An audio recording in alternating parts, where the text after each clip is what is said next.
జిల్లా అవనిగడ్డ దగ్గర ఉన్న పులిగడ్డ ఆక్విడక్ట్ దగ్గర మనం ఉన్నాం. దీని స్పెషాలిటీ వల్ల నేను మీకు చెప్తాను. ఈ కాలువ ఆక్విడక్ట్కి యువతల వైపు నుంచి అవతల ఉన్న అవనిగడ్డ వైపుకి వెళ్ళాలి కాలువ. కానీ కింద కృష్ణానది ఉండటం వల్ల ఎలా పంపించాలి నీరు అవనిగడ్డకి అన్న దీంతో అప్పట్లో బ్రిటిష్ గవర్నమెంట్లో 1936 ఆ టైంలో కాంబెల్ ఆక్విడక్ట్ అనేది ఇక్కడ కట్టారు. అదే ఇది. ఈ వాటర్ అలా వెళ్తుంది చూసారా?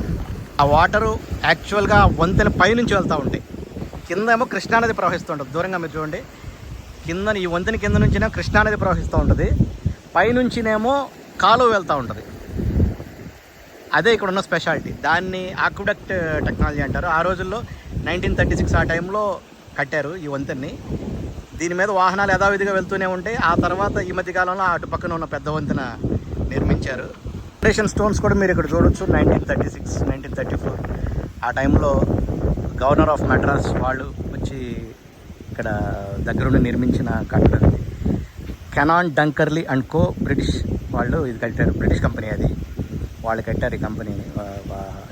ఆ కంపెనీ వాళ్ళు ఈ అక్విడక్ట్ని కట్టారు. స్పెషాలిటీ ఏంటంటే మళ్ళీ చెప్తాను, ఈ పైనుంచి వాటర్ వంతెని పైనుంచి అటువైపు ఉన్న అవనిగడ్డకి వాటర్ సప్లైగా వెళ్తుంది. అదే ఈ ఆక్విడక్ట్ స్పెషాలిటీ. కింద అంతానేమో కృష్ణానది వెళ్తుంటుంది.